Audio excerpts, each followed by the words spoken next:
Baik, kita berdoa dulu. Tuhan Yesus, terima kasih kami sudah tiba di tempat ini dengan selamat. Tuhan juga kiranya berkenan memimpin teman-teman yang masih dalam perjalanan biar bisa segera bergabung bersama kami. Kami serahkan proses belajar kami dalam tangan Tuhan, jadilah seturut kehendak-Mu. Haleluya. Amin.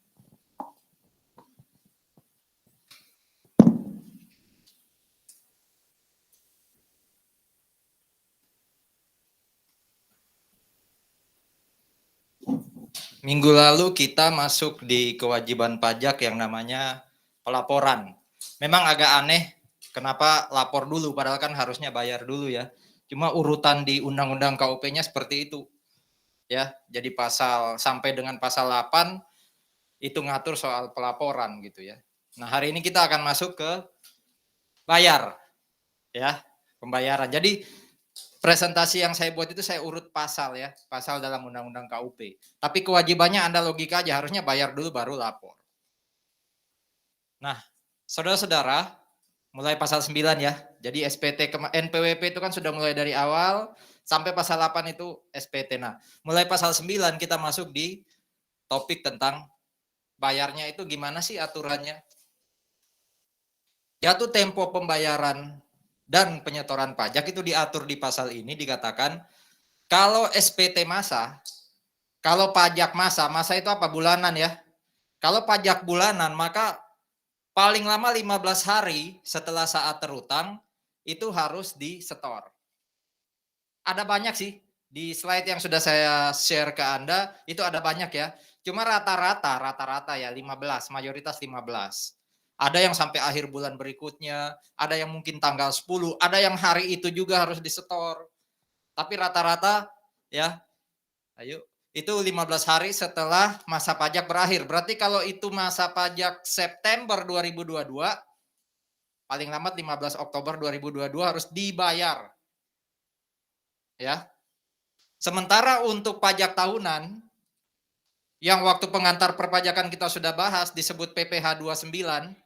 PP 29 itu yang kurang bayar itu loh. Jadi PPh terutang X kurangi kredit pajak Y itu sama dengan kalau PPh terutangnya lebih besar dari kredit pajak itu yang disebut PPh kurang bayar. Kurang bayar itu PPh 29. Betul ya? Hutang pajak saya 100, kredit pajak 80. Berarti kan kurang bayar 20. 20 itu PPh 29. Nah, 20 itu paling lambat disetor, di sini dikatakan sebelum SPT tahunan dilaporkan. Kalau orang pribadi kapan paling lambat SPT tahunan orang pribadi dilaporkan? Anggap aja pakai tahun kalender. Kalau tahun pajaknya pakai tahun kalender berarti orang pribadi itu bulan apa dia paling lambat masukin SPT? Maret. Betul ya? Berarti sebelum dia, anggap aja hari ini hari terakhir Maret. Maret itu 31 ya. 31 Maret hari ini. Dia mau lapor SPT. Hari ini juga dia bayar dulu. Intinya bayar dulu baru lapor. Nah, sama hari batas bayar dan lapornya sama hari itu juga. Ya. Pokoknya segera bayar baru lapor. Kalau sebelum 31 Maret sudah disampaikan SPT-nya, anggap aja Februari gitu ya. Berarti sebelum SPT itu masuk, segera bayar. Itu ya, jadi sebenarnya kewajiban pajak kan ada dua ya, kalau dibagi besar ada yang masa pajak bulanan, ada yang tahunan. Nah, kalau yang masa pajak rata-rata tanggal segini, kalau pajak tahunan sebelum SPT tahunan disampaikan. Kalau badan berarti kan sebelum April. Atau kalau mau bayar 30 April, langsung siangnya lapor juga bisa. Tapi hati-hati ya, tahun pajak tidak hanya tahun kalender. Ada tahun buku yang ya terserah WP ngaturnya, pokoknya 12 bulan. Jadi hitung 3 dan 4 bulannya itu bisa beda setiap WP. Nah, di sini di bagian-bagian belakang itu saya kasih info detail. PPh ini kapan? Karena di depan ini masih informasi umum ya. Apa maksudnya PPh 4 ayat 2 pemotongan? 4 ayat 2 itu PPh apa kalau masih ingat? Final. Contohnya apa? Bunga apa? Bunga bank. Berarti kalau bank bayar bunga, dia potong PPh 4 ayat 2. Pajak yang dia potong atas bunga bank, atas bunga yang kita terima itu harus dia setor ke kantor pajak kan? Nah, itu paling lambat dia setor tanggal 10 bulan berikutnya. Jadi anggap aja sekarang masih dapat bunga bank kalau masih ada ya. Ada tapi saldonya harus banyak gitu ya. Anggap aja dia ngasih kita bunga, bank ngasih kita bunga. Maka dia potong bunga kita PPh 4 ayat 2 atau PPh final 20%. Bunga itu untuk September 2022 berarti tanggal 10 Oktober 22 dia harus paling lambat setor ke negara. Itu yang disebut 4 ayat 2 pemotongan, berarti orang yang motong kan pegang duit negara nih. Dia harus setor ke negara paling lambat tanggal 10 bulan berikutnya. Jadi jangan lama-lama dipegang duit negara tuh. Makanya kalau dia lebih dari tanggal 10 ya pasti ada sanksi dong.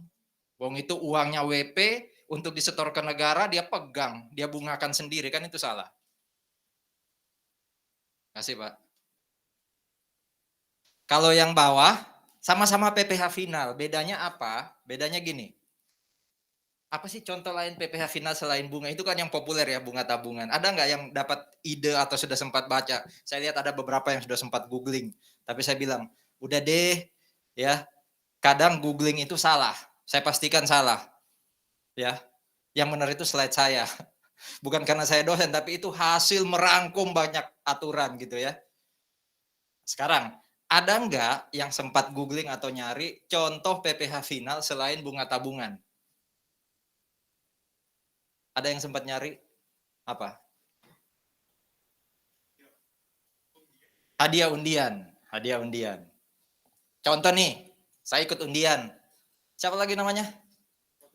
Roderick. Oh, Roderick ini tuh orangnya. Roderick pelaksana undian. Saya yang ikut. Terus Roderick bayar ke saya hadiah undian. Itu kena berapa persen ya? 25%. Berarti kalau saya dapat 100 juta, dia potongnya 25 juta. Nah, masalahnya Roderick ini nggak punya NPWP. Berarti dia nggak boleh motong pajak. Padahal hadiah undian itu katanya terutang PPh pasal 4 ayat 2. Seandainya Roderick boleh motong PPh 4 ayat 2 karena dia punya NPWP, maka batasannya yang atas buat Roderick. Masalahnya dia nggak boleh motong karena nggak punya NPWP. Apakah berarti saya nggak kena PPh 4 ayat 2? Tetap kena. Tapi caranya adalah saya dapat 100 juta dari Roderick, 25 jutanya saya setor sendiri. Paham ya? Harusnya yang lakukan itu adalah yang bayar duit ke saya. Tapi dia nggak bisa, nggak boleh motong karena nggak punya NPWP. Jadi besok-besok kalau dapat penghasilan nanya ke yang motong ya, punya NPWP nggak Pak? Kalau dia punya ya sudah, memang kewajiban dia. Lepas dia setor ke negara atau enggak, itu dosa dia dengan negara dan Tuhan. Tapi kalau dia nggak punya NPWP, kita berhak nolak loh. Kamu nggak punya NPWP kok motong pajak saya gitu. Ya. Nah, jadi yang kedua ini contohnya adalah transaksi itu terhutang PPh final. Tapi yang ngasih duit itu nggak boleh motong. Berarti kita sebagai orang yang dapat duit setor sendiri ke negara.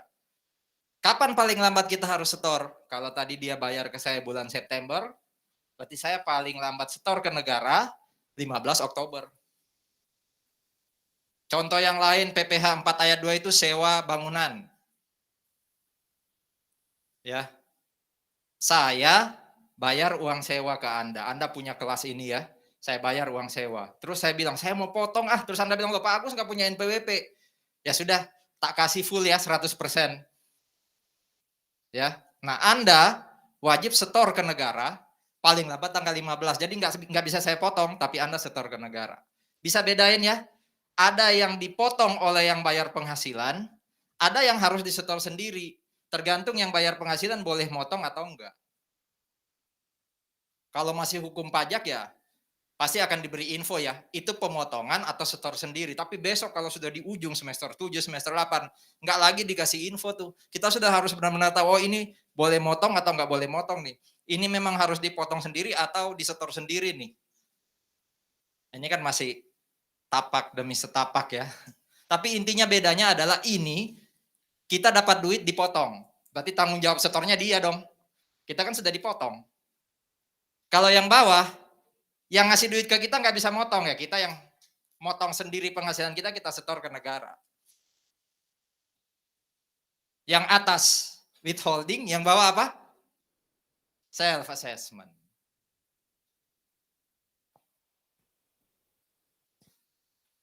Ada diskusi?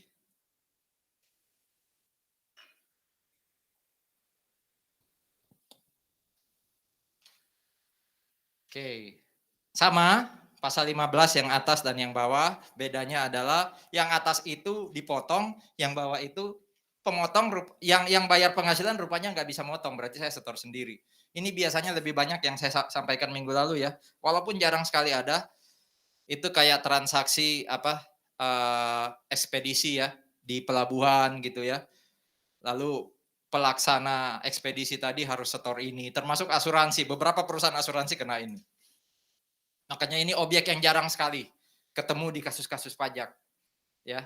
Kalau Anda punya klien kayak gini ya, berarti spesifik banget nanti. Pokoknya yang atas ini berarti orang yang bayar duit berhak motong atau wajib motong, dia yang setor paling lambat tanggal 10. Yang bawah ternyata yang ngasih duit nggak berhak, nggak boleh motong. Berarti kita harus setor sendiri, tanggalnya kebetulan sama. PPh 21 kenapa ya nggak dipisahin antara pemotongan dan penyetoran? Kalau 4 ayat 2 dan 15 kan dipisahin ya antara pemotongan dan penyetoran. Kok yang ini nggak dipisahin ya? PPh 21. Ini sebenarnya tepatnya ya, sama kayak yang bawah ya, sorry.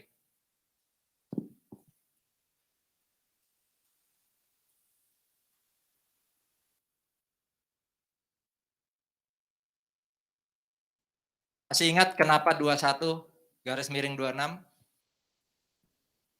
Atau gini, 21 itu kena atas transaksi apa? Gaji. Oke. Kenapa ada strip 26? Nah, kalau WP luar negeri yang kita bayar gaji, honor, atau biaya jasa, kita potongnya 26. Yang motong berarti kan pemberi kerja ya, yang ngasih duit ya. Berarti dia yang harus setor ke negara, paling lambat tanggal 10. Jadi gaji Petra bulan September, saya pernah ngomong nggak ya, kami dipotong itu sekitar tanggal 26, 27. Jadi nggak ada tanggal tua buat Petra, tanggal tuanya itu tanggal 20-an, tanggal 15, karena dapat gajinya 26, 27 ya. Nah, berarti Oktober tanggal 10 Petra harus setor ke negara paling lambat. Kenapa nggak ada pemotongan, nggak ada setor sendiri? Artinya apa?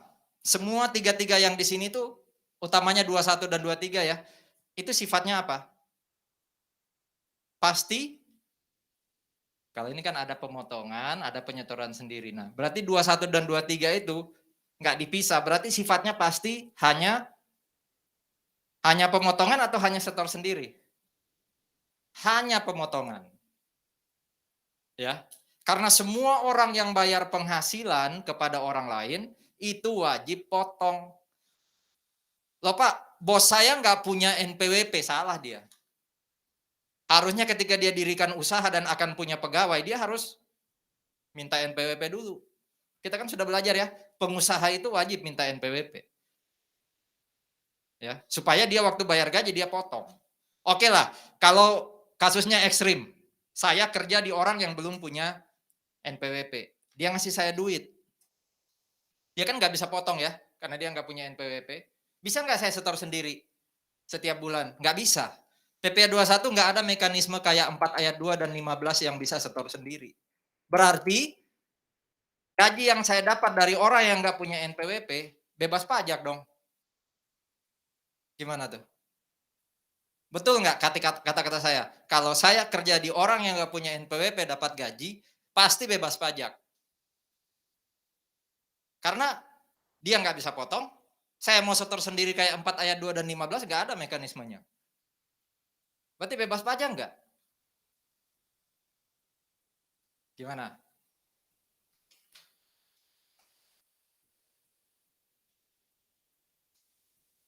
Kalau saya orang taat pajak, kalau itu bisa bebas pajak kalau saya nggak pengen taat pajak. Kalau saya pengen taat pajak, itu nggak bebas pajak.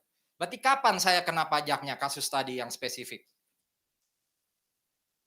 Kapan saya kena pajaknya? Ketika bos saya ngasih saya gaji, dia nggak bisa potong, dan saya nggak bisa setor tiap bulan. Berarti saya kena pajaknya, kan ada ya, kita pernah belajar itu pengantar perpajakan. Saya kena pajaknya kapan? Akhir tahun. Mirip kayak orang terima penghasilan dari mana? Usaha. Betul ya? Usaha kan gitu ya? Dapat duit kan nggak langsung dipotong sama si pembeli. Bukan berarti dia bebas pajak loh, tapi belum kena pajak. Ya. Jadi untuk kasus 2126 itu tidak ada penyetoran sendiri oleh yang dapat duit. Adanya pemotongan oleh yang bayar duit. Kalau ternyata yang bayar duit nggak bisa motong, ya kita nggak bisa setor sendiri setiap bulan. Kita lakukannya nanti akhir tahun. Demikian juga 23. 23 itu contoh penghasilannya apa? Dividen sekarang sudah jarang yang kena pajak, sedikit sekali. Jadi dividen itu sudah bisa dibilang hampir pasti bebas pajak. Tapi ada syarat dan ketentuan yang berlaku. Apa kira-kira? Jasa biasanya. Terus apa bedanya jasa 21 dan 23? Katanya tadi 21 kena PPh 21 jasa. 23 itu biasanya kalau yang beri jasa, saya pernah ngomong ya. Yang datang ke saya itu Pak, namanya Agustoli. Oh, potong 21. Tapi kalau yang datang ke Anda itu kantor akuntan pajak Agustoli. Kebetulan yang datang pegawainya, ya potongnya 23. Jadi 23 itu jasa yang diberikan badan. 21 jasa yang diberikan oleh orang pribadi. Gitu ya, itu membedakan 21 23. Tapi bukan hanya jasa loh. 23 itu ada banyak. Kita belum belajar sampai sana sih. Saya hanya kasih contoh yang apa? Yang receh lah ya, jasa. Karena ada banyak tuh, nanti terlalu banyak ya. Ruang di otak Anda yang terpenuhi dengan informasi. Nanti kalau belajar perpajakan akan diberikan informasi lebih lengkap. Nah, kalau 25 apa itu 25? Masih ingat? Ini kredit pajak 1 atau 2? Tax credit level 1 ya, tipe 1 atau tax credit tipe 2? Artinya apa kalau tax credit tipe 2? Bukan dipotong orang lain, tapi kita setor sendiri. Berarti self assessment. Kalau tipe 1, 21, 22, 23, 24 itu withholding. Biasanya siapa yang kena 25 ini? Orang pribadi yang menjalankan usaha. Kalau saya kerja di kantor, nggak perlu bayar PPh 25, karena sudah pasti dipotong sama pemberi kerja. Tapi kalau Anda usaha kan, betul ya, saya sering bilang, jual barang belum dipotong sama si pembeli. Nah, tugas kita setor sendiri ke negara, kayak ngangsur pajak gitu loh. Supaya akhir tahun, kalau kita kena pajak anggap aja 100 juta, kita nggak ngorbanin pajak 100 juta, tapi sisanya aja paling. Jadi kita nyicil. Pak, itu kalau dibungakan lumayan loh ya. Mau gimana lagi, itu sistem pajak kita. Ya memang negara terbantu terima uang pajak dulu sebelum akhir tahun plus bunga mungkin ya. Nah, PPh 25 setoran tiap bulan itu paling lambat tanggal 15 kita setor. Ya, paling lambat tanggal 15 kita setor. Cuma makin jarang sih. Makin jarang orang pribadi punya PPh 25. Kenapa kira-kira? Pengusaha, maksudnya makin jarang orang pribadi pengusaha punya PPh 25. Satu, karena biasanya yang pengusaha di bawah 500 juta itu sudah bebas. Berarti nggak perlu nyetor, akhir tahun pun dia nggak kena. Ada lagi yang di bawah 4,8, di atas 500 di bawah 4,8 kenanya PPh final. Ya.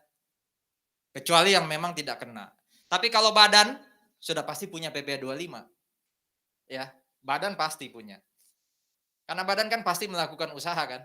Kalau orang pribadi kan bisa jadi pekerja, investor, hanya pengusaha yang wajib PPh 25 untuk orang pribadi. Silakan ya kalau ada pertanyaan langsung ya.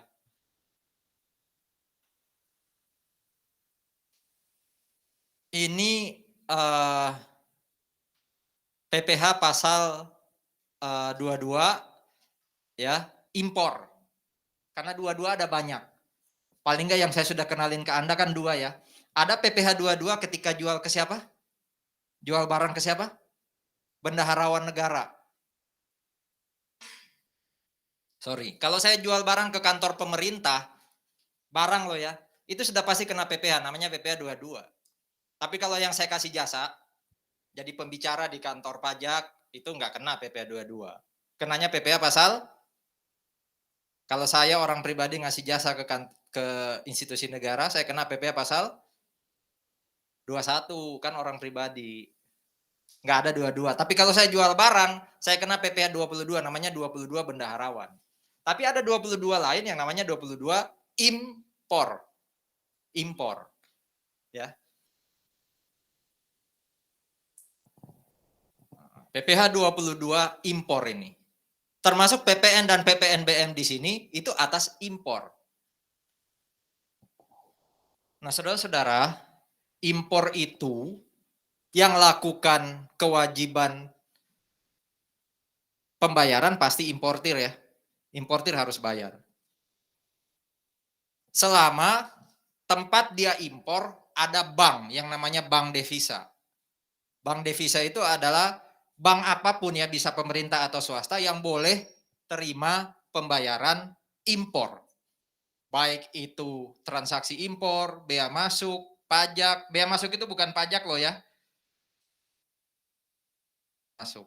Tapi intinya ada bank yang memang ditugasi negara untuk terima pembayaran terkait impor.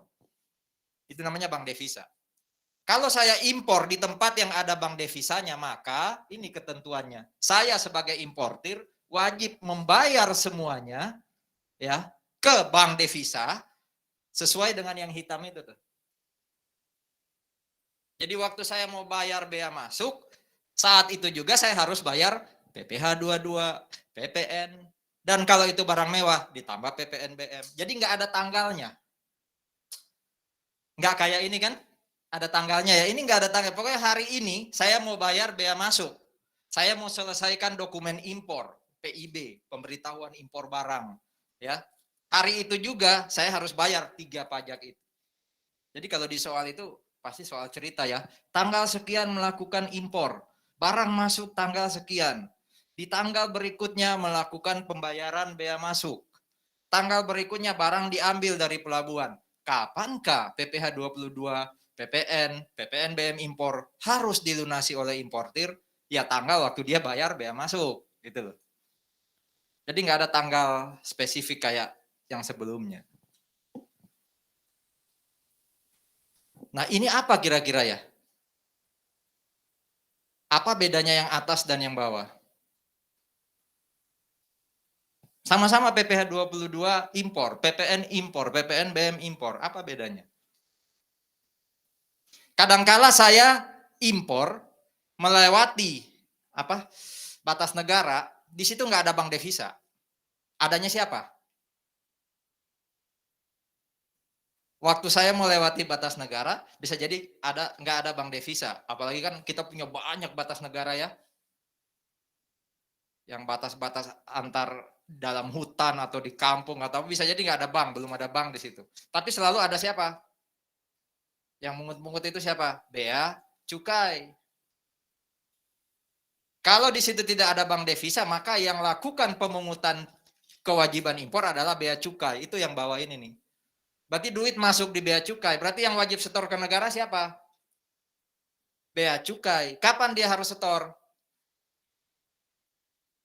Hari ini saya impor, terus lihat bea cukai ya, tak bayar ya.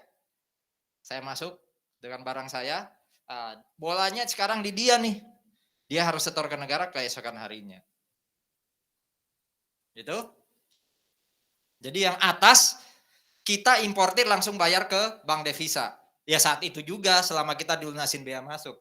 Kalau yang bawah nggak ada bank devisa, kita bayarnya ke bea cukai. Nah, bea cukai sekarang yang wajib setor ke negara. Pak, bea cukai itu bukan negara ya, ya beda. Negara di sini maksudnya siapa? Pajak ya. Direktorat Jenderal Pajak ya. Yang bawah, siapa yang potong pajaknya? Saya jual barang ke Universitas Erlangga. Erlangga itu punya negara. Siapa yang potong pajak? UNER kan? Nah, UNER harus setor PPh 22 ke negara di hari yang sama. Ya, di hari yang sama. Hari itu juga dia harus setor ke negara. Kan di sana ada bank, dia bisa langsung setor atau pakai internet banking dan semacamnya. Ada diskusi dulu, bedain ya. PPh 22 yang atas 2 itu impor. Impor yang atas itu kalau ada bank devisa, yang tengah bea cukai. Kalau yang bawah 22 juga tapi bendaharawan istilahnya. Anda kalau saya nggak tahu ya, tergantung bisnis ya. Kalau ternyata mayoritas pelanggan Anda itu adalah kantor pemerintah, kayak jualan alat tulis, jualan seragam, ya biasanya kita dibayarnya udah lama. Kita dibayarnya lama. Ya, dilunasinya lama. Nggak tahu gimana sistem di teman-teman pemerintah tuh. Udah gitu, waktu dibayar kita dipotong. Namanya PPh 22. Tapi gimana lagi Pak, rezeki saya memang dari transaksi itu ya sudah, berarti terbiasa dengan yang seperti itu. Ya, itu PPh 22 bendaharawan. Tapi besok kalau ketemu transaksi dengan bendaharawan jangan tolak ya, mentang-mentang hari ini saya ngomongin gitu. Nggak boleh nolak rezeki katanya ya. Kalau ekspor PPh tidak ada pungutan ya. PPN ada cuma 0%. Jadi di sini nggak ada ya transaksi ekspor. Yang lain. Yang atas ada lagi nih PPh 22. Jadi sekarang 3 yang sudah saya sampaikan ya, ada PPh 22. Impor. Berarti kita sebagai pengimpor barang harus bayar entah ke bea cukai atau ke bank devisa. Ada PPh 22 bendaharawan, itu berarti kita jual barang, kita dapat duit dari bendaharawan. Ada lagi yang ini nih, industri tertentu. Jadi nggak semua industri yang kena. Industri itu berarti pabrik loh ya, bukan distributor loh ya. Berarti dia bukan hanya sekadar jual barang, tapi dia memproduksi barang. Untuk diingat-ingat aja, nggak usah terlalu dihafalin ya. Karena nanti kalaupun keluar di soal kan saya akan ngomong ini PPh 22 industri tertentu. Industri tertentu ini baja. Ada yang tahu produsen baja terbesar di Indonesia? PT apa? Yang pertama kali pop up kalau dengar baja di Indonesia? Saya nggak tahu, masih ada yang lebih besar dari dia nggak? Krakatau Steel. Tapi kalau Anda distributor baja, Anda nggak masuk di kewajiban ini. Oke, baja. 2, otomotif. Ya semua produsen otomotif. Termasuk bahkan kalau bicara otomotif, termasuk distributor. Jadi tadi kan katanya industri ya. Kalau itu otomotif, mau industri, mau showroom, itu kena PPh 22 tertentu ini. Baja, otomotif, rokok. Ya rokok itu industrinya. Industrinya yang wajib pungut PPh 22. Istilahnya pungut, bukan potong. Artinya apa kalau pungut? Kita kalau beli baja dari Krakatau Steel, itu bayar harga plus bayar PPh. Kita pembeli dari Krakatau Steel, nggak motong, tapi dia malah pungut dari kita. Berarti kita bayar ke dia lebih dari 100%. Bayar harga plus bayar PPh 22. Anda kalau beli rokok langsung ke HM Sampurna, ya, gudang garam, itu Anda bayar harga rokok plus PPh 22. Anda nggak motong, tapi justru Anda bayar PPh 22 ke sana. Baja, otomotif, rokok, semen. Beli dari semen Gresik, bukan distributor loh ya. Kita dipungut PPh 22. Baja, otomotif, rokok, semen, kertas. Kertas siapa ya? Di Mojokerto itu? PT apa? Saya kok lupa. Intinya produsen kertas, jual kertas ke distributor, dia pungut PPh 22. Jadi yang lininya memang motong dari pabrik sampai pedagang itu hanya otomotif. Selain itu, baja, rokok, semen, kertas itu hanya industrinya tok. Yang pungut PPh 22. Nah, Anda kalau jadi produsen kertas, jual kertas, terus kan dapat duit hasil jualan kertas sama PPh 22 kan? Nah, itu harus Anda setor ke negara. Kapan paling lambat? Itu tuh. Tanggal 10 setelah Anda pungut. Jadi kalau bulan September Anda pungut, berarti tanggal 10 Oktober harus Anda setor ke negara. Kalau Anda produsen kertasnya loh ya. Baja, otomotif, rokok, semen, kertas, itu industri tertentu. Kalau yang ini, ya Anda harusnya jadi apa supaya terkait dengan yang bawah ini? Status Anda harus apa? Supaya terkait dengan PPN kurang bayar atau lebih bayar, Anda harus berstatus sebagai apa? Apa itu PKP di sini? Pengusaha kena PPN, pengusaha kena pajak atau pengusaha kena PPN. Karena kalau Anda bukan PKP, Anda dipotong atau dipungut PPN aja sama supplier Anda. Tapi kalau Anda jadi PKP, Anda beli barang kena PPN, Anda jual barang harus pungut PPN.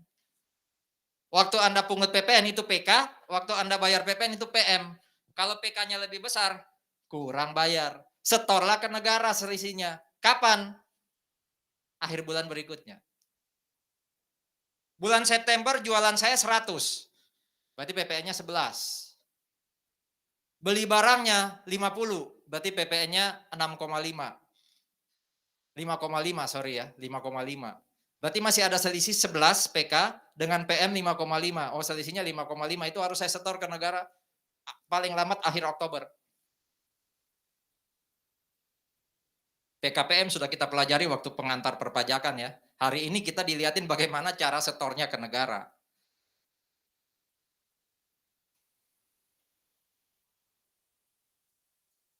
Tapi kalau saya bukan PKP, nggak relevan ini. Karena saya hanya dipungut saja sama supplier saya. Saya waktu jual barang nggak bisa mungut. Berarti PM saya dalam tanda kutip hangus ya. Nggak bisa saya selisihkan karena saya nggak punya PK. Oh, lebih bayar Pak, kan Bapak PK-nya 0, PM-nya ada. Gimana caranya lebih bayar, uang saya bukan PKP gitu ya. Jadi saya nggak berhak ngitung PK kurang PM kalau saya bukan PKP. Oke, nah nih lihat nih. Ada orang di satu perumahan bangun kolam renang. Rumahnya belum ada kolam renang, dia tambah kolam renang. Selesai, tiba-tiba dapat surat cinta dari Dirjen Pajak. Pak Agus, Bapak bayar PPN. Ya. PPN-nya memang nggak 10%, tapi 1%. Tok. Cuma 1% atas total pengeluaran untuk bikin kolam renang. Ya. Dia bingung. Dari mana caranya Dirjen Pajak tahu saya bangun kolam renang? Bisa banyak sumbernya Dirjen Pajak, jangan underestimate. Minimal pertama dari tukang. Tukang bisa jadikan kalau dia taat pajak, dia lapor gitu ya, masuklah nama kita. Bisa jadi dari tempat kita beli material. Bisa jadi dari marketing office, ya kan? Bisa jadi dari tetangga loh. Ya kan? Bisa aja namanya whistleblower kemana-mana gitu kan. Tetangga yang iri tepatnya dia belum bisa bikin kolam renang. Intinya bisa jadi kita dapat surat cinta karena kita belum bayar PPN ketika melakukan bahasa gampangnya ini kayak renovasi. Apapun, bangun taman, ya cuma ada batasannya di situ ya. Terakhir itu 200 meter persegi. Jadi kalau masih kurang dari sendiri. Tapi kalau lebih dari itu, kita kena membangun sendiri. Ya. Nambah kamar, naikin lagi rumah, renovasi pokoknya ya. Termasuk di Petra, kantor gitu ya, lakukan renovasi harus bayar PPN membangun sendiri. Nah, karena namanya membangun sendiri, berarti ini bukan dipungut sama orang lain, tapi kita harus setor. Jadi yang bawah ini self assessment memang. Kita harus setor tanggal 15 bulan berikutnya setelah bangunan kita selesai, yang kita bangun sendiri itu selesai.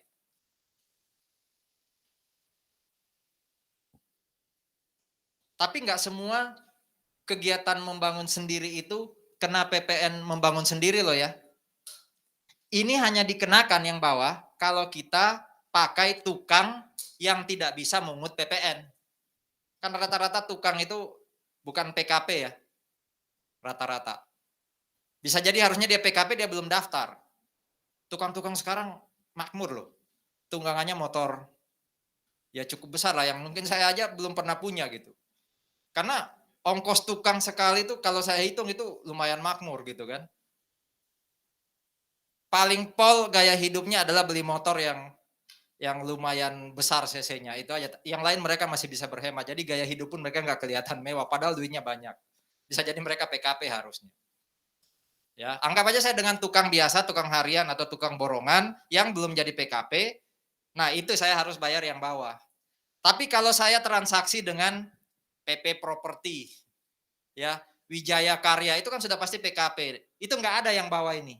Yang ada adalah mereka pungut PPN dari saya. Berarti kita nggak pernah pusing dengan membangun sendiri. Dia yang setor ke negara si kontraktornya. Itu bedanya ya. Jadi yang atas ini ya ini berlaku untuk kontraktor bangunan. Kalau yang bawah ini berlaku untuk kita yang punya bangunan. Di mana tukang kita itu bukan PKP. Ada diskusi dulu. Jarang sih. Jarang viral nih yang PPN bawah, tapi sering banyak yang disuratin.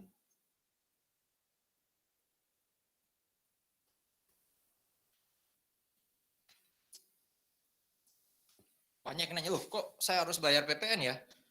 Wong waktu saya beli material ke toko, itu sudah kena PPN. Kok kena lagi PPN? Iya beda pengenaannya. Jadi kita kena double PPN ya, waktu beli material kena PPN 10%, terus kita setor lagi ke negara 1%. Jangan senang hanya 1%. 1% itu atas PPN 10% juga loh.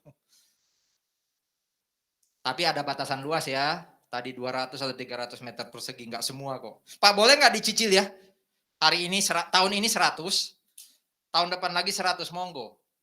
Berarti Anda nunggu kolam renang Anda, baru jadi 2 tahun lagi, mosok ya gara-gara menghindari 1% nunggu kolam renang, kamar, 1 tahun lagi selesai. Bisa sih, cuma itu tadi ya, berarti bangunannya selesai, ditunda.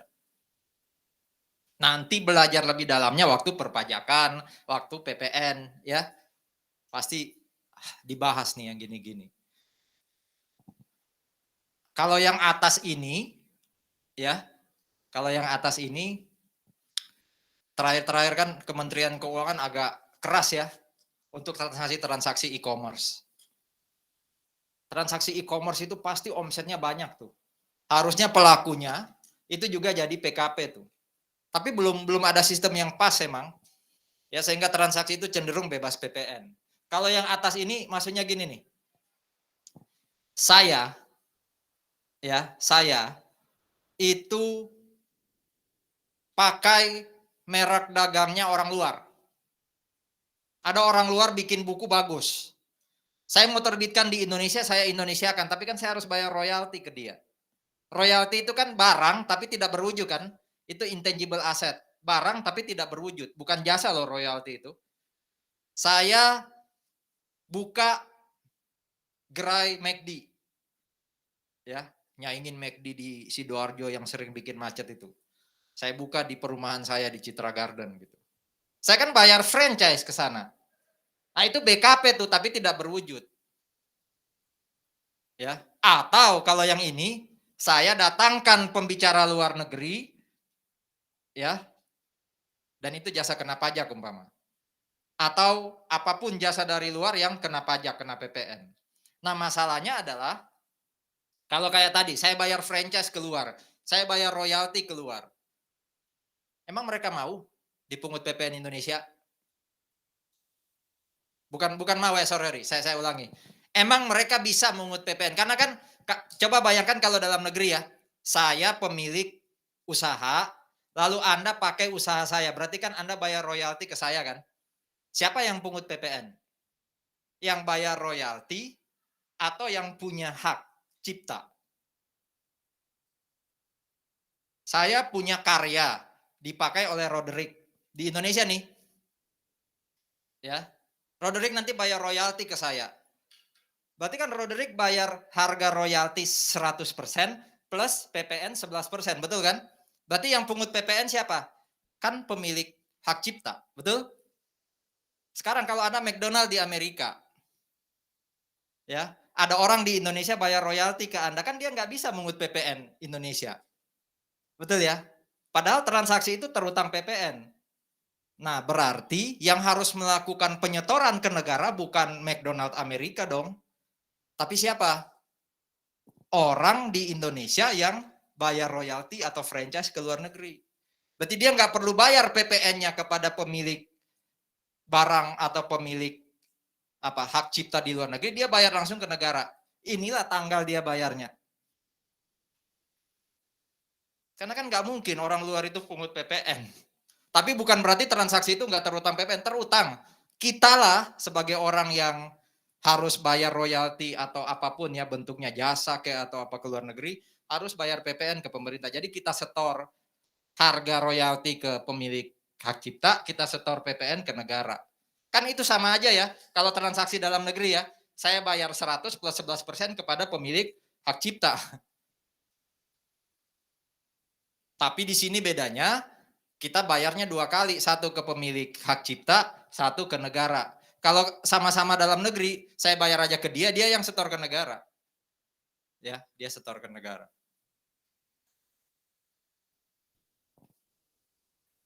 Yang ini, yang tengah. Saya belum pernah jelaskan yang tengah. Coba bayangkan kayak gini ya. Saya PKP nih. Saya PKP. Jual barang ke Roderick. Berarti kan Roderick harus bayar saya 100 plus 11, betul? Transaksi itu terutang PPN, 11-nya itu sama Roderick dibayar ke saya. 11-nya itu saya setor ke negara. Karena saya PKP. Jelas ya? Buat saya itu PK, buat Roderick itu PM. PK nanti saya kurangi dengan PM saya. Kalau kurang bayar saya setor ke negara. Kapan paling lambat? Buka lagi catatan atau slide-nya. PPN kurang bayar disetor ke negara paling lambat. Mel? Akhir bulan berikutnya. Dibuka lagi dong tadi. Itu kalau transaksinya sesama non pemerintah. Sama-sama swasta lah. Tapi coba bayangkan transaksinya kayak gini. Saya penjual barang. Anda pembelinya. Dan Anda negara. Anda kantor negara. Barangnya harganya 100. Harusnya saya terima uang dari Anda berapa? 100 harga barang saya sama PPN 11. Betul ya? Sama kan kayak tadi dengan Roderick kan? 100 sama 11. 11 itu biar saya setor, Roderick ya, ke negara ya. Tapi ini bedanya, saya dengan bendaharawan pemerintah. Harusnya terima 100 plus 11, ini enggak. Kalau dengan bendaharawan pemerintah, mekanismenya adalah gini. Saya jual, saya hanya dapat 100. 11-nya itu disetor langsung si bendahara ke negara. Tetap terutang PPN, bedanya apa? Saya jual hanya dapat harga. PPN-nya langsung disetor sama dia ke negara. Berarti bolanya bukan di saya lagi loh. Kalau tadi kan di saya ya. Saya dapat 100 plus 11. 11 ini godaan nih, ditahan atau dibayar ya. Harus saya bayar. Paling lambat akhir bulan berikutnya. Kalau yang kedua ini, saya dapat 100, 11-nya dia yang harus setor sendiri ke negara. Nah, kapan bendaharawan itu harus setor ke negara ini? Tanggal 7 bulan berikutnya. Bisa bedain ya. Kalau saya transaksi dengan orang biasa yang bukan negara, saya yang pungut. Saya setor ke negara paling lambat akhir bulan berikutnya. Tapi kalau saya transaksi dengan pemerintah, yang nyetor ke negara bukan saya PPN-nya, si pemerintah. Kapan si pemerintah harus setor ke negara? Tanggal 7. Dipahami aja proses bisnisnya, masalah mengingat itu belakangan. Saya kan belum bilang ya UTS kayak apa bentuknya, apakah kayak kemarin. Ya kalau kayak kemarin kan nggak perlu ngingat ya. Tapi ini pernah loh muncul, artinya ini kan dulu pernah ada kasus yang offline dulu kan harus ngingat, harus ngafal. Ya tetap harus persiapan kalau dia. Tapi pahami dulu proses bisnisnya. Oh kayak gini tuh. Karena kalau hanya sekadar, ini loh tanggal tanggal pembayaran paling lambat, saya nggak perlu ada kelas, saya suruh baca slide aja kan. Memahami proses bisnis itu jauh lebih gampang menghafalnya dibanding menghafal tanpa ada pemahaman proses bisnis. Oke, itu yang tengah.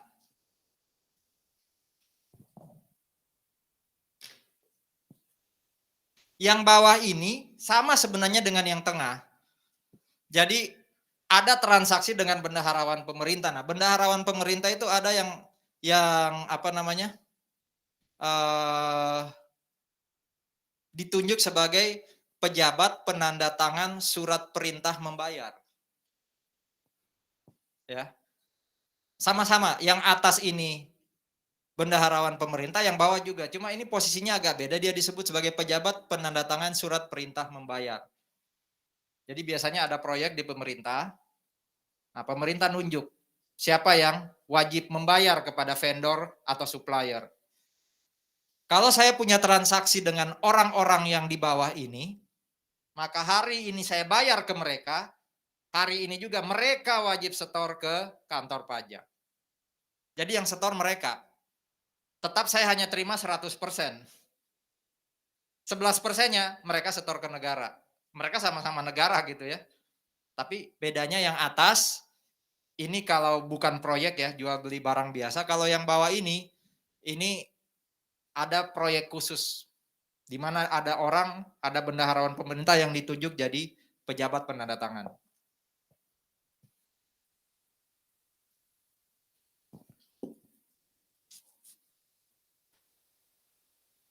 Transaksi yang tadi saya katakan, saya jual barang, tapi PPN-nya nggak saya dapat, itu juga rupanya dilakukan bukan hanya oleh bendaharawan pemerintah. Kalau ini bendaharawan pemerintah nih.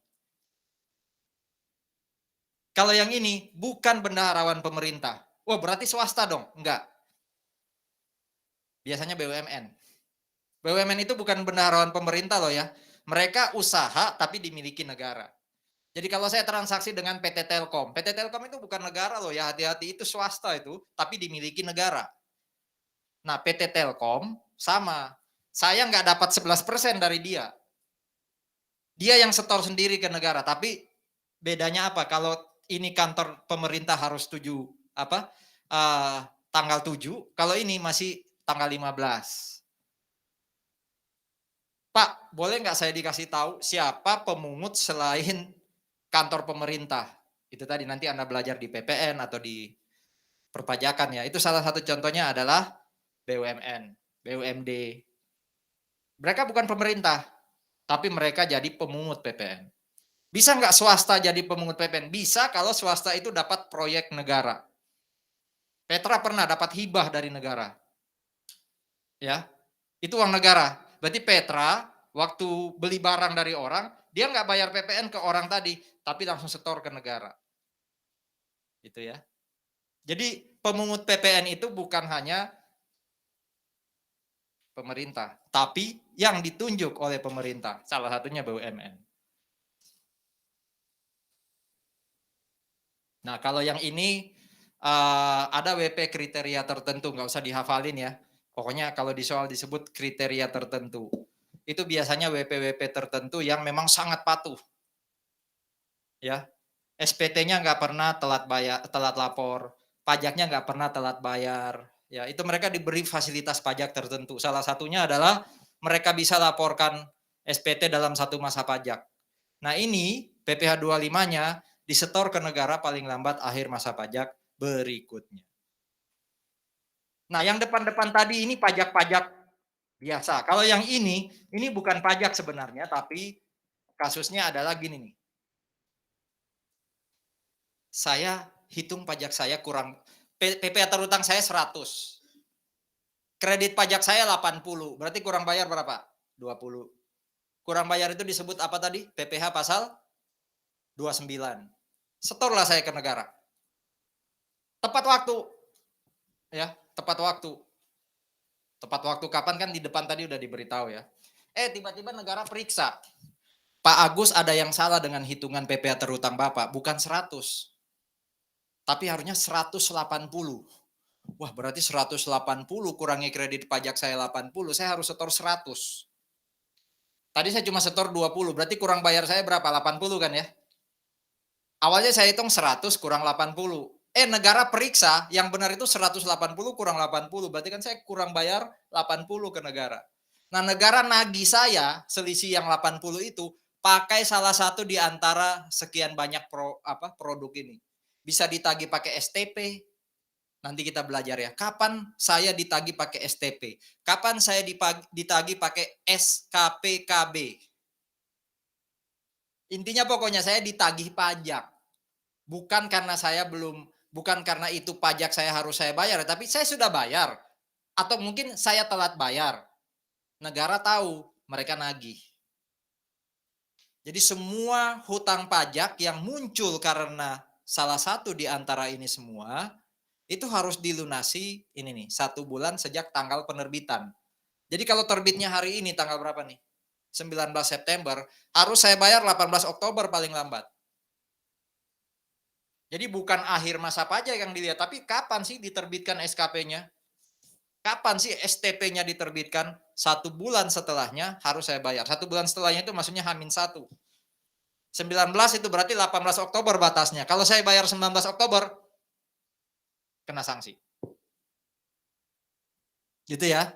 Jadi ditagih pajak pakai STP, SKPKB, SKPKBT, surat keberatan, surat pembetulan, hasil banding, putusan peninjauan kembali. Apa saja sih ini nanti kita belajar. Tapi intinya semua pembayaran pajak yang muncul karena tagihan pajak dari pemerintah, paling lambat 1 bulan sejak penerbitan produk, saya lunasi. Pak, boleh nggak saya keberatan? Boleh. Saya udah benar Pak, ngitungnya 100 itu berdasarkan apa yang Bapak ajarkan di kelas. Oh, bisa jadi dosennya si orang pajak itu beda dengan persepsi Agustoli loh ya. Nah, Anda boleh keberatan. Tapi syarat untuk ngajukan keberatan itu apa? Bayar dulu. Sama kayak di pertandingan, kalau mau protes, bayar dulu baru boleh protes gitu. Jadi Anda boleh ngajukan keberatan. Ya, nanti kita belajar juga keberatan kayak apa. Keberatan kalau ditolak gimana, Pak? Boleh banding. Sama syaratnya, bayar dulu. Oke, sampai di sini ada diskusi dulu. Jadi kita sudah belajar perpajak, termasuk kalau produk yang harus saya bayar itu hasil tagihan.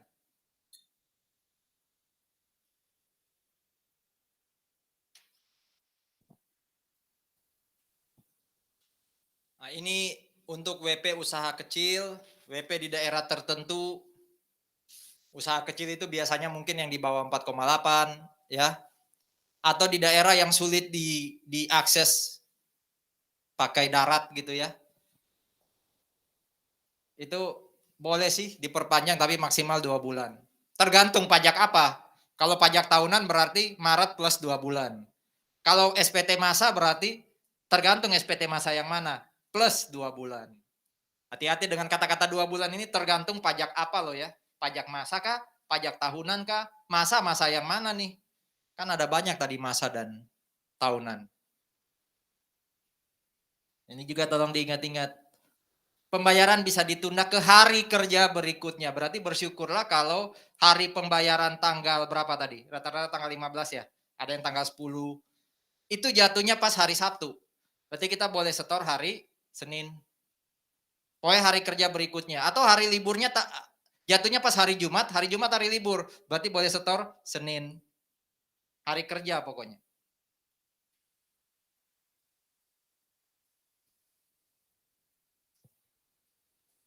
Nah, kalau telat bayar, sanksinya bunga.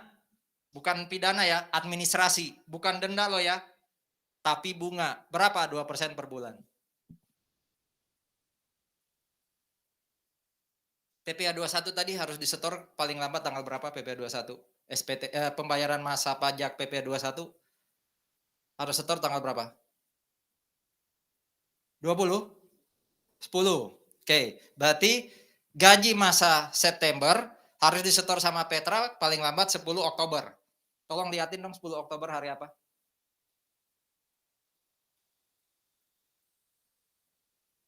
Sabtu, Minggu, Jumat, Senin. Berarti kan 10 itu paling lambat harus bayar ya. Kecuali 10 itu jatuhnya hari Sabtu. Ya, Petra boleh lunasin tanggal 12. Oke, hari Senin tanggal 10 Oktober. Petra lunasinya 11 hari Selasa. Cuma 1 hari, Pak. Tapi di sini dikatakan bagian bulan dihitung penuh 1 bulan. Berarti Petra harus lunasin pokok pajak plus 2% kali, ya berapa PPh 21 yang Petra pungut dari karyawan. Jadi mau dilunasin 1 hari telat atau 30 hari telat tetap dihitung 1 bulan. Hitungnya sejak kapan? Kapan batas waktunya? Kalau PPh 21 tadi batas waktunya tanggal 10, berarti bayarnya 11 sudah telat. Kalau bayarnya 11 November, sudah 2 bulan. Betul ya? Sudah 2 bulan itu. Gitu cara ngitung 2%-nya itu. Contoh nih, PT ini setor PPh 21 untuk September 2022. Disetornya di Desember 2022.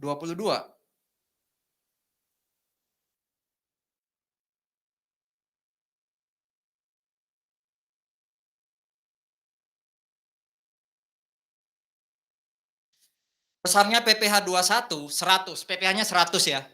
Jadi dipotong dari karyawan 100 juta PPh-nya, harusnya disetor paling lambat Oktober ya, tanggal 10 ya 2022. Ini baru disetor 12 Desember 2022. SPT masa PPh 21 masa September, ini lapornya 28 Desember. Masih ingat nggak kalau SPT masa kapan paling lambat dilapor? Baca slide lalu. Coba dicek sekalian catatannya, kalau SPT masa PPh 21 kapan paling lambat dilapor?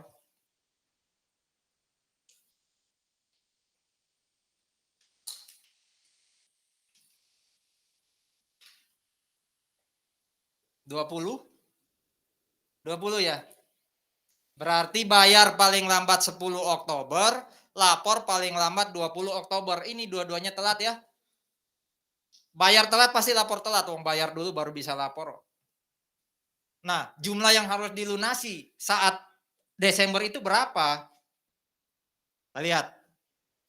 Terutangnya 100. Sanksi bunganya 2%. Hitungnya itu 11 Oktober sampai 12 Desember. Berarti Oktober, November, Desember 3 bulan kan? Ya. 3 bulan. Kalau dia lunasi di Desember, anggap aja pas 10 Desember, ya. Berarti yang Oktober 1 bulan sama aja kan? Bagian bulan dihitung penuh 1 bulan.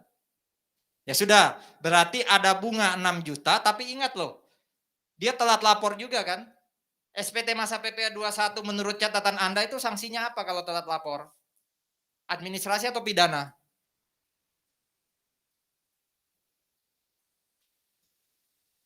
Apa sanksinya? Administrasi atau pidana? Belum pidana dong, pasti administrasi. Administrasi yang mana? Denda, bunga, atau kenaikan? Kalau telat lapor itu kena bunga enggak? Biasanya kena denda. Dendanya berapa kalau SPT masa selain PPN? Coba dicek di catatannya. Harusnya 100.000. Enggak lihat berapa lama telat. Karena kenanya denda. Kalau bunga, lihat berapa lama telat. Intinya yang harus dia bayar totalnya 106.100. Jadi ngitung ini enggak ribet. Biasanya mungkin kritikalnya itu di menentukan bulan itu ya. Menentukan bulan.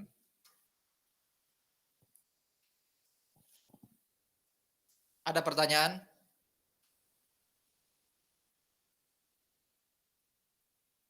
Kalau dia bayar pas 10 Oktober, nggak ada sanksi.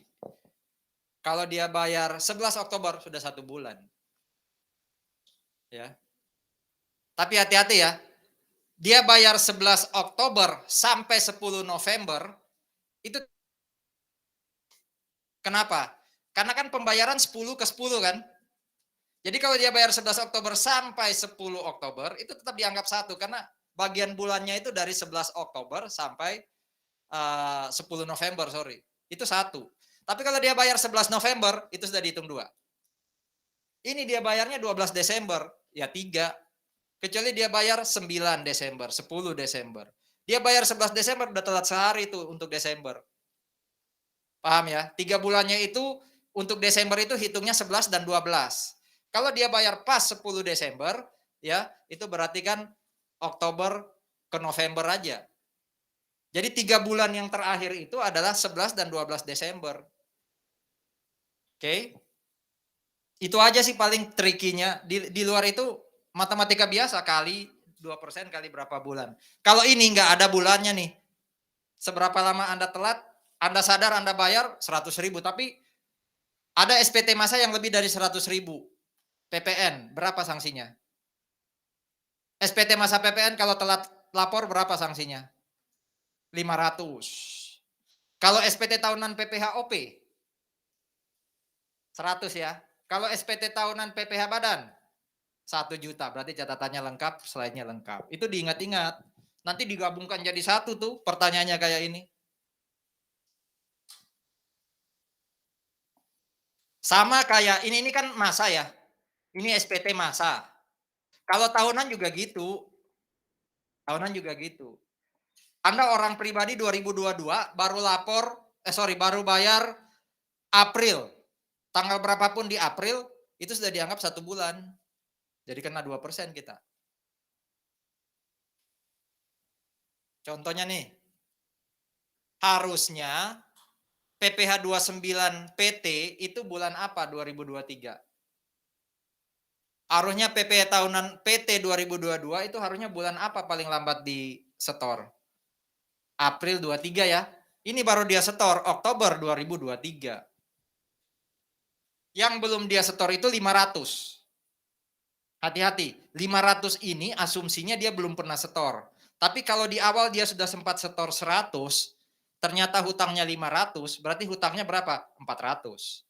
Lihat soalnya baik-baik ya, ini asumsinya dia belum pernah setor. Kalau dia sudah sempat setor sebelumnya 50 juta, berarti hutangnya 450 dong. Ini asumsinya dia belum setor sama sekali. Dia baru setornya Oktober 500. Ya, jadi soal bisa dibuat lebih advance lagi loh. Ya. Ini anggapannya dia belum pernah setor, dia baru setor 500 jutanya di Oktober. SPT-nya juga terpaksa Oktober baru masuk. Berarti dihitung aja sejak bulan apa berarti? Mei ya. Mei, Juni, Juli, Agustus, September, Oktober. 6 ya. Ini 1 juta nggak ada periodenya. Ya terlambat 1 SPT ya 1 juta toh. Sehingga totalnya 561. Kalau saya telat 3 tahun, telat bayar 3 tahun, di sini ada nggak patokannya? Sini nggak ditulis, itu maksimalnya adalah 2 tahun. Jadi kita kena sanksi bunga paling tinggi 48%. Kalau telat 3 tahun kita tetap kena hanya 48%. Ya, jadi tidak akan 2% kali sekian bulan ya, tapi kalau lebih dari 2 tahun itu maksimal 48%. Ini hitungannya tadi 561, ada pertanyaan?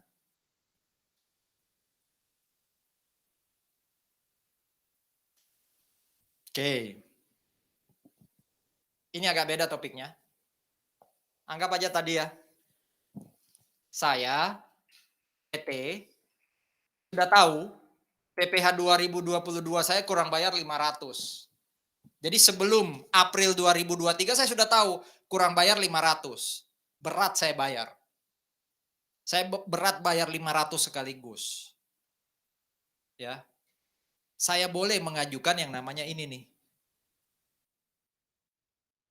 Mengangsur atau menunda. Jadi 500 bisa nggak saya nggak bayar bulan April, Pak? Boleh saya angsur nggak? Saya harus memohon ke Ditjen Pajak. Ya. Kalau nunda itu berarti apa? Saya nggak bayar April, tapi saya bayar sekaligus 500-nya bulan Oktober, Pak. Sebenarnya sama saja, kena sanksi, cuma bedanya apa? Kalau ini bisa jadi kita kena surat tagihan pajak, kena surat ketetapan pajak kurang bayar. Kalau yang pakai mengangsur menunda, kita bayar sanksi, tapi nggak ditagih. Malu tuh kalau dapat STP atau SKPKB itu kayak kayak dapat surat peringatan dari dosen nggak pernah masuk di kelas gitu loh. Mending saya lapor aja, "Pak, saya lagi aktif di luar, ada kegiatan," atau, "Pak, saya sakit," gitu kan. Jadi intinya, kalau saya ya punya PPh 29, kayak tadi contohnya 500 dan saya kok kayaknya berat bayar sekaligus di bulan Maret atau April, maka saya bisa ajukan untuk ngangsur atau nunda. Tapi hanya 2 yang merah ini loh ya, hanya 2 yang merah ini loh ya. SPT masa nggak bisa, hanya kalau saya dapat sanksi di dalam STP, SKPKB dan semacamnya, atau kalau saya SPT tahunannya, PPh tahunannya kurang bayarnya, susah saya bayar sekaligus, maka saya boleh ngangsur atau nunda. Contoh kayak ini tadi, saya ditagih sama negara, Agustoli, kamu ini sudah bulan Oktober 2023, kok kamu belum bayar PPh 29-mu ya? Ditagih sama negara pakai STP. Pas negara nagih pakai STP, ketemu angka 561. Berat saya bayar. Apa yang boleh saya lakukan? Ajukan permohonan angsur atau tunda. Namanya permohonan, berarti bukan jadi hak ya. Tergantung Dirjen Pajak menyetujui atau tidak. Jadi Dirjen Pajak nanti nanya, iya tah, kamu kesulitan tak likuiditas? Ada sesuatu yang membuat kamu susah bayar 561 ya? Diselidiki ternyata iya. Ya sudah, kita bisa ngangsur, bisa nunda. Ini nanti dibaca aja ya. Mengangsur itu apa syaratnya? Kenapa? Apapun yang kita pilih, kita tetap kena sanksi. Sama kayak ini. Kalau ini kan kita sadar sendiri ya, aduh Oktober saya belum bayar nih. Berarti waktu mau bayar juga harus bayar sanksi.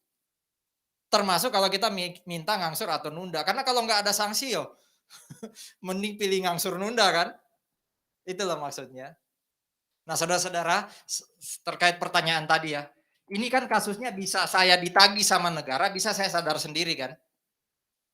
Kalau Anda sadar sendiri, PPh saya 2022 harusnya masuk April 2023. Ini sudah Oktober loh, belum saya bayar loh. Anda belum bisa bayar sanksi. Jadi yang Anda setor ke negara 500 juta dulu. Paham maksud saya ya? Kita nggak bisa bayar sanksi di awal, kita nggak bisa langsung setor 561 karena sistem pasti nolak. Kurang bayarmu cuma 500, kok kamu bayar 561? Loh, saya sudah hitung Pak, pakai cara yang diajarkan Pak Agus, saya bayar sanksi telat lapor, saya bayar sanksi telat bayar. Harusnya totalnya 561. Kita hanya bisa bayar telat pokoknya aja. Sanksi itu hanya bisa dibayar kalau kita sudah ditagih pakai STP atau SKPKB dan sejenisnya. Ya. Jadi bayar sanksi itu hanya bisa pakai STP atau SKPKB. Mungkin saya pernah cerita juga ya. Tahun-tahun ketika awal pandemi, saya juga mata saya ngalamin karena tiba-tiba terpapar laptop terus gitu ya. Akhirnya saya tunda lapor SPT. Udah pasti kan kalau saya tunda lapor, saya harusnya kena sanksi tadi berapa? 100.000.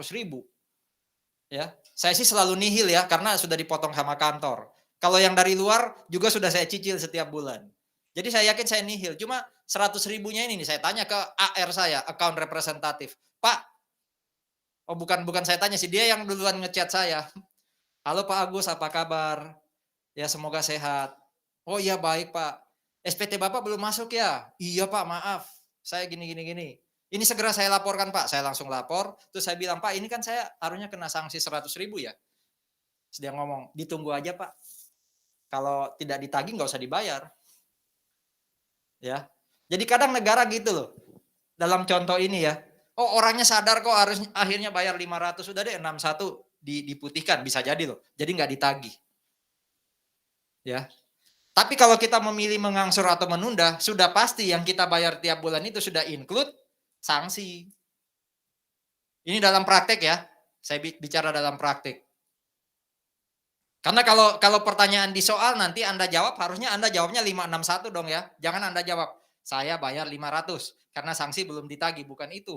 Itu praktek. Tapi secara undang-undang hutang kita ke negara 561 jadinya. Karena tadi Roderick nanya yang apa? Soal, "Pak, kalau ngangsur nunda kena sanksi?" Iya. Karena kalau semua orang tidak dapat sanksi ya mending saya pilih ngangsur atau nunda kan. Nah, ini cara ini nih formulir-formulir yang harus dimasukkan ya.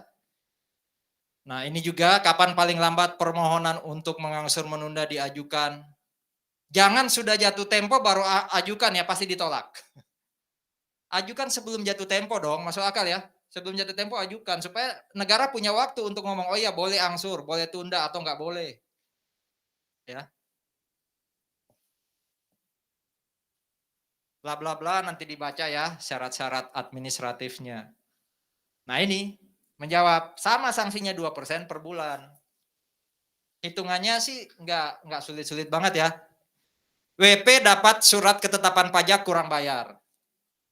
Isinya 100 juta. Terbitnya 2 Oktober. Ingat loh, SKPKB paling lambat dilunasi 1 bulan berikutnya kan? 1 bulan berikutnya itu H-1, berarti 1 November harus dilunasi.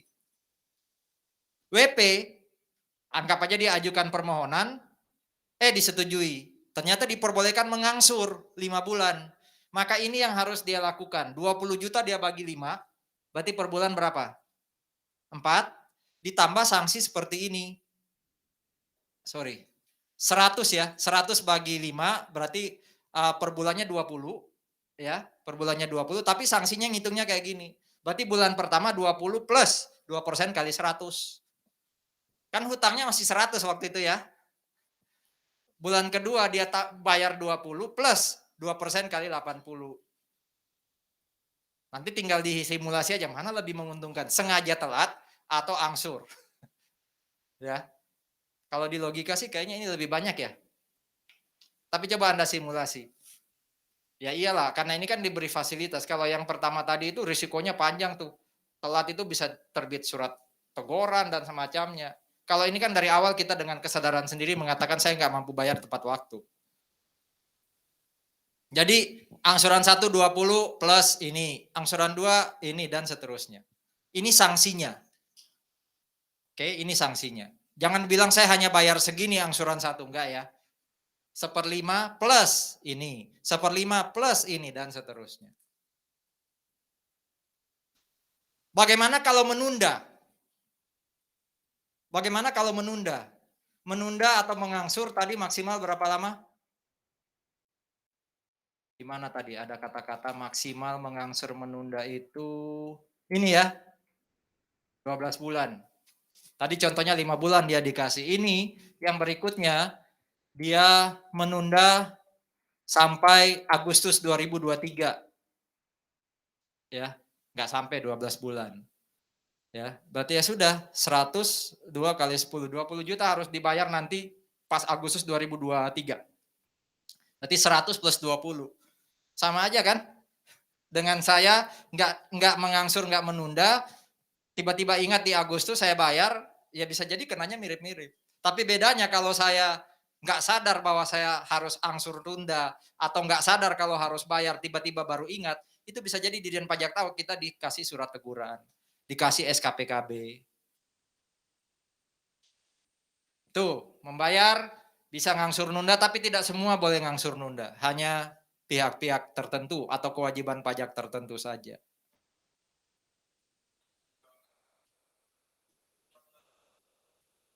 Nah, itu nanti ada sanksi lagi. Berarti kan angsuran 1 itu harusnya tanggal berapa? Ternyata dia telat. Ya itu bisa kena bunga penagihan 2% lagi. Jadi bisa jadi ada apa? Proses penagihan lagi untuk angsuran kedua dan seterusnya. Bisa jadi ada. Kembali ke aturan yang pertama tadi. Dia telat yang mana sih? Ya, dia telat yang mana? Karena supaya tahu tanggal bayarnya tanggal berapa. Tapi itu tadi ya, di praktek kadang-kala orang pajak juga itu pemaaf kok. Yang penting yang dilihat apa? Niatnya. Niat kita itu memang baik atau enggak. Kalau dari awal kelihatan nggak mau ngomong gitu ya, kesulitan nggak mau sampaikan, itu orang pajak juga tutup mata, wis sanksian aja. Tapi kalau dari awal kita kelihatan mau berkomunikasi, sampaikan kesulitan kita, teman-teman pajak pasti udah nggak usah ditagih gitu ya. Yang lain? Di mana kita bayar? Ini sudah nggak relate Karena sekarang pakai handphone pun bisa, pakai apa, internet pun bisa, tapi intinya kita bayarnya ke bank ya. Kantor pos bisa juga. Tapi sekarang saya kalau bayar pajak, ya sudah tinggal pakai handphone atau pakai internet banking. Semua bank rata-rata sudah ada fitur itu. Bank yang tidak sajikan itu kurang laku biasanya. Lapor pajak pakai apa? Lapor pajak pakai apa? SPT. Bayar pajak pakai SSP. Surat setoran pajak. Cuma ini relate kalau kita pakai manual. Sekali lagi, kalau kita sudah pakai e-banking, internet banking, sudah nggak ada lembar 1 sampai lembar 5. Jadi kalau kita masih datang ke bank, ya transfer biasa, itu nanti ada 5 lembar. Atau pakai SSP biasa, bukan ISSP gitu ya. Itu pasti berlembar-lembar, ya. Lembar 1 kita simpan. Lembar 2 untuk kantor pajak. Lembar 3 disimpan oleh WP. Lembar 4 bank. Lembar 5 untuk Petra sebagai orang yang potong pajak. Tapi kalau sekali kita input, setor gitu ya, semua tempat ini langsung terima kopinya. Jadi ini hanya relate kalau kita manual. Anda masih ingat nggak waktu belajar SPT, semua SPT itu kan ada formnya ya. Kalau OP 1770, ada SS, ada S. Kalau badan 1771. Kalau SPT 21 ada tuh, SPT masa PPh 21. Ada satu SPT yang dia bukan SPT bentuknya, tapi SSP. PPh pasal berapa itu? Anda ingat nggak penjelasan? Jadi ada satu PPh yang kita lapornya nggak pakai SPT, tapi pakai SSP. SPT masa apakah itu?